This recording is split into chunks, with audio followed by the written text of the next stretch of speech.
Hey, this is Sebastian for the Metal Gods Meltdown, and today I am joined by Mr. Riley Phillips, the Titan's Wrath. It's awesome to be chatting this evening. Will of the Beast is a pure traditional metal fest. How excited or even impatient are you getting waiting as release days ages away yet? We're really excited. We've been working on this EP since probably last year. So it's been a while. We came out with our last EP about April of last year as well, Into the Abyss, and then we just kind of kept writing along. And so these songs have been in the works for quite a while now. And also with COVID, I'm sure you guys experience all that fun stuff in the UK as well. That really put a damper on a lot of things, especially recording. We got done with like all the instruments within like a week, drums, guitar, bass, but vocals took almost a few months because our singer caught COVID, the producer caught COVID, and like a bunch of other people caught COVID. So it's just been such a long time coming. So we're really excited. But yeah, we're pretty much a month away. So we're really excited to get this record out.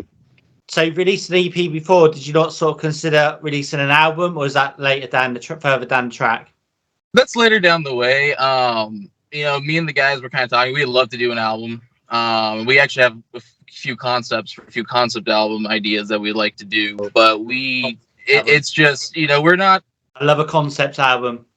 Yeah, and we're all fans, we're, obviously you could tell we're Maiden Priest fans, you could hear it in our music, and we really want to do a couple concept albums, but it's just, we're not, we play all over Southern California, but we don't feel like if we put 10 songs out, we don't want to put the work into 10 songs, and then not many people would really listen to it, we feel kind of the EP, you just kind of stagger that out a little bit. Yeah. More and more people will, I feel like somebody's would rather listen to about 5 songs than 10 songs, on a record. Not everyone's like probably like you and me. What was that? It's the way of the world, though, isn't it? These days, that's how it is. Like, for me, like I love an album. I love albums. I'll sit through and listen to 10 or 12 tracks, but unfortunately, I don't think majority of the population's the same way. And so we're just kind of thinking, as long as we could like maybe do like a yearly release and stagger them out, and then once we kind of get our name out there, then probably do a couple albums. And like I said, we really want to do a bunch of concept albums. Yeah, I love the fact you're wearing your battle jacket. I'm loving the battle jacket. Yes, sir. That's cool. All right. So going to the EP cover, that's proper metal. Well, what was the influences for that? And do you plan to have it framed at home? No, actually never got the original painting. So I have a friend who owns it. If you want to check him out, it's called Metal and Iron clothing brand. It's a gym inspired metal inspired gym wear company that he owns, and he has this artist. I can send you the link after, and he's this dude from Indonesia who is a really talented artist. He's done a lot of other metal bands, and he does all my buddies' shirts. And so I reached out to him, and we brought up the song "Will of the Beast," which is the title track, and the title of the EP. And I just kind of told him, whatever that phrase means to you, draw it and let me know what you think. And that was the first thing he came up with, and we were pretty blown away. So the song talks about, I don't know if in Revelations the beast comes back and destroys the world kind of thing. It's a biblical, kind of like it's actually technically this number of the beast from the Iron Maiden song, kind of that same beast. And so that's kind of where he was like talking like, oh, that's where I was getting the 7-headed beast and all that stuff. So that's where that inspiration came from. Brilliant. Okay, so if I was totally new to the band, which track would you play me to introduce me to Titans? Off the new EP, definitely there's a track called Night Terror. In fact, we were hoping to put that out as a single, but as of right now, we just kind of figured since it's a little close to the EP release date, we'll just drop the EP with all the songs. But there is a new one called Night Terror that we put on there. That's probably the heaviest song that we've ever done. I don't know if you had a chance to listen to that one. All good. Yeah, it's brilliant. Love it. Yeah, that one was a fun one to do. And then, but as of right now, like off our last EP, I'd probably have to say, either Speak of the Devil or Demon Slayer. Those were our two most popular tracks of our last EP. So probably one of those. So you talked about touring. What are your plans with the EP? Will you be having an EP party and then taking the EP out on tour, or are you going to wait till the new year now? So like I said, we play all over Southern California. We have gotten offers for tours and playing out of state. We just haven't had the chance to yet. It's been kind of, with everything going on, especially with COVID, it's kind of hard, and conflicting schedules and all that. Everyone else in the band's also numerous other projects as well. So it's just kind of trying to get out there. In fact, a couple weekends ago we were supposed to play in Vegas, but that show fell through. So it's not just us, but also like other promoters and all that, trying to get through to them. But we are having an EP release party. There's actually a brewery not down by us who's hosting it with us. So we're gonna have a bunch of other local heavy metal bands: Room 7, California Villain, and Cosmic Dragon. Which, if you're a big fan of any like heavy metal traditional bands, those are all really cool Southern California traditional bands. Awesome. And then after that, we are hoping to hit the road next year. We haven't really had anything come up yet. Even out here, it's kind of usually January, February is kind of dry in terms of shows. But we're hoping, we're trying to see if we can get out there. We're hoping to see, we've had a few other, I wouldn't say they reached out to us, but we've gotten from other PR, guys have sent us like, oh, there's, apply for this metal festival, this state, out of state metal festivals. There's a few metal festivals in Canada we've been reaching out to. So hopefully if we can make it up that way, that'd be cool. But as of right now, there's no plans about touring or anything like that. But hopefully by March or April we'll have something. Hopefully so then. And will you be doing like live feeds when you're out there on the road, do you think? We'll try. We've only done one, we usually don't. Just because we really don't have anyone to do that for. We're just always just by ourselves pretty much. We've done live streaming shows before. In fact, we were featured in I don't know if you've heard of Thundersteel magazine. I believe they're from Argentina or Chile, one of the two.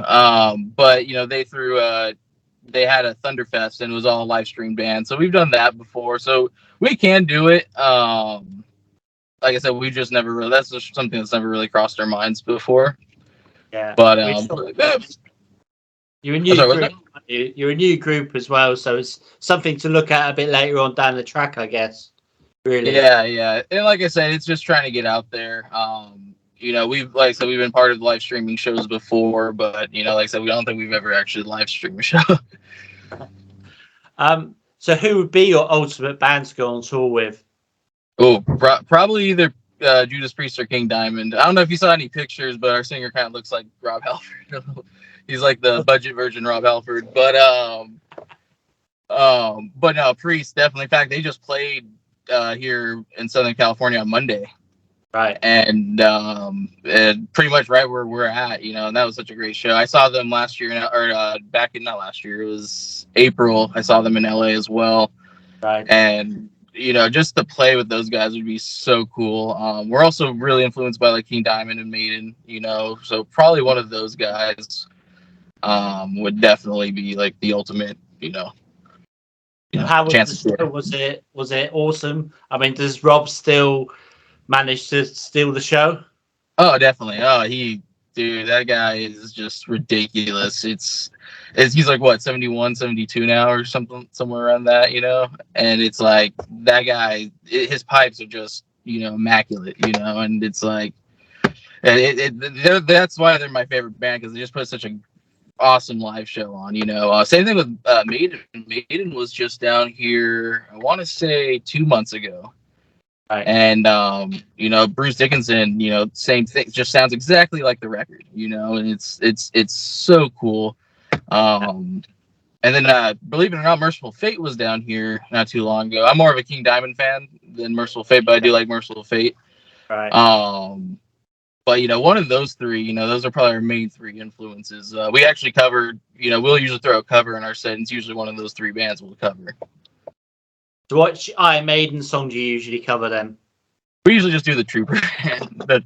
That's just the easy one that everyone knows. Okay. You know, that's one we probably do the least. We'll usually do when it comes to King Diamond, we do Mansion in Darkness, and then when it comes to Judas Priest, we do Painkiller. Brilliant. Yeah, all brilliant songs. Okay, so this sort of coalesces with that what you've just been talking about. If you could make a super group of musicians, dead or alive, including yourself up in the lineup, who would you have in your band? Ooh, dead or alive? Yeah. Ooh, that's a tough one. Ooh, I'd probably say Richie Faulkner, the guitar. Dio on vocals. Yeah. Let's see. That's the one musician I've had and never got a chance to see because he passed away when I was like 12, I think. So that was right before I got into Dio. So that'd be cool. Trying to think who's a rad drummer. Bass player, probably like Rex Brown from Pantera. I'm a huge fan of his work. In terms of drummers, I'm trying to think off the top of my head. Probably Nico would probably be really fun. Yeah. From Maiden as a drummer. I always loved his drumming style. Yeah. So probably that'd probably be the lineup. Be hellish. That'd be brilliant. So, what would you say has been your band's biggest accomplishment so far? So far, I guess more or less, it's you don't really get to see it more or less because we're a little bit smaller. But one cool thing is, if you go on our Instagram, you'll see if you scroll down, right after we released Into the Abyss, our last EP, we were getting offers. It's kind of a shock. I don't know how in England if it's the same thing, but like CDs are pretty much gone, in the US. Like no one has a CD player now. And after we released that EP, our first EP, people were asking us to send them CDs from different countries. Right. So we actually had a guy, I can't remember I know his last name was Toyota, but he hit us up and he's like, I want a bunch of CDs, so I can give them out in Japan. And I was like, oh, that's really cool. And then we were working with a couple other PR guys, and we ended up sending CDs to Brazil, Poland. I want to say more into Japan. And it was just cool the fact that people were asking us for CDs, and that was our first EP. We haven't really branched out very far. We haven't like I said, at this point, we still only played really in Southern California. Coming from that Thundersteel Fest, it was kind of in the talks, but I didn't think it was going to actually happen. I don't think it ever went through, but they did actually tell us that they were considering putting us on a tour around South America as well, which was cool, but that kind of just fell through. Nothing really ever, that kind of just evaporated. Nothing ever came up of that, so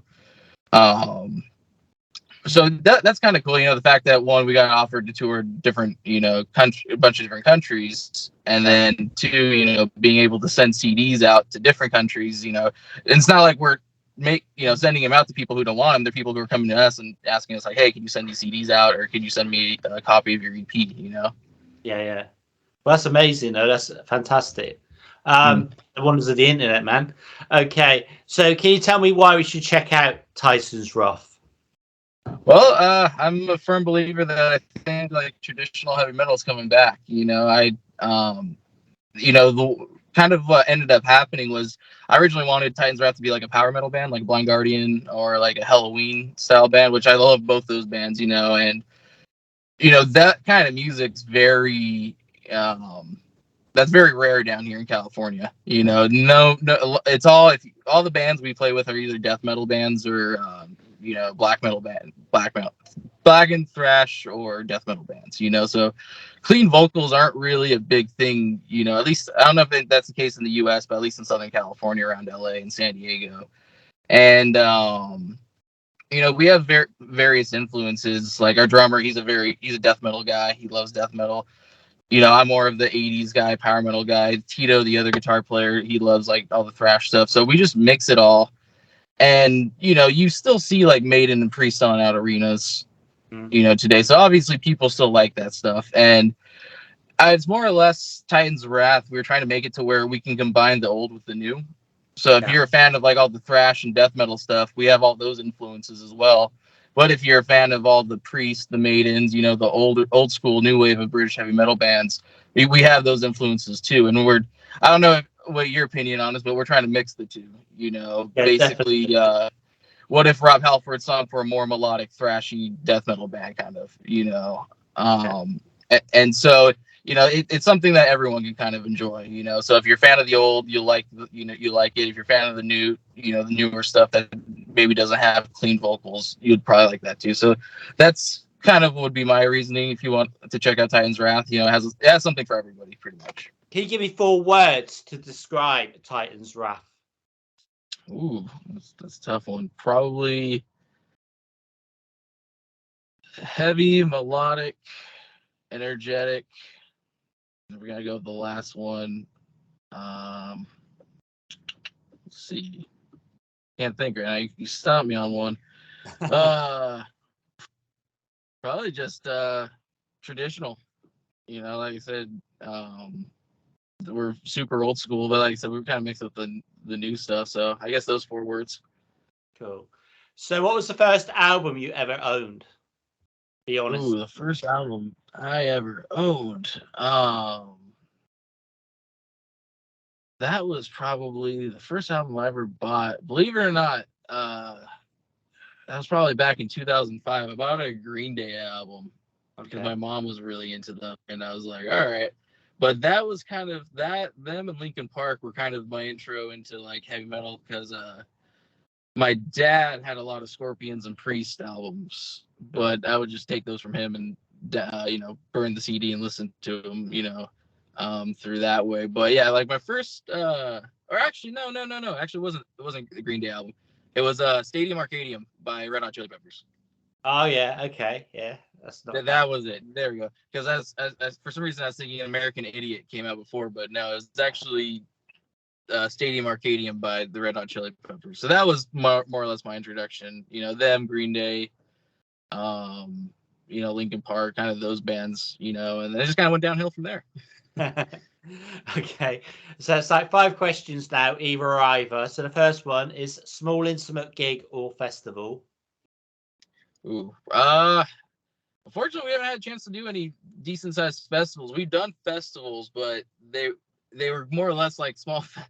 It's all the festivals, quote unquote, we played have been more or less like, you know, small gigs. But the small gigs are fun. There's like, you know, there's one bar out here in Orange County, right by Disneyland, called the Doll Hut. We play at a lot, and very small venue, and it's really cool how intimate it can get. And it's kind of cool because, you know, with a lot of like, you know, the quote unquote festivals we played, there were a lot of people there, but it was all spread out, so you don't really get to see a lot of people. But you know, the Doll Hut, it's so small inside that you literally see everybody, and it's kind of cool, you know, getting kind of intimate with all the people watching you play, you know. So I'd probably go with small show. Brilliant. Vinyl or digital? Ooh, I love collecting vinyl, but I usually just collect it for the cover, just to own it, you know, the actual physical copy. That's a tough one. I would say vinyl, but I find myself listening to digital more, so I'll go with vinyl. Cool. Are you a saint or a sinner? Probably a little bit of both. I'd probably say more saint than sinner. Okay. Pizza or beer? Both, man. I usually pair the two. I'd probably go with beer. Yeah, same. All right, the last one is who'd you rather be stuck in a lift with, Joe Biden or Kermit the Frog? Probably Kermit the Frog. Right. That's a new one. At least he's funny. Cool. Do you have any final words for your fans, our viewers, and listeners? Yeah, you know, just check us out if you haven't already. Follow us on Instagram and Facebook. We're all over, and if you're from the U.S., come check us out in Southern California, and hopefully we'll make it over to the UK pretty soon. Yeah, We're hopefully trying to get out of state, and you know, we're trying to get out of state, and you know, like I said, we've been talking to a bunch of people from Europe and South America, so hopefully we can make it out that way. But yeah, for now, just check it out, and then our EP's out December 10th. You know, pretty much every digital platform you can think of. We will have physical CDs available as well. If you do want one, just go ahead and message us. And yeah, that's pretty much it.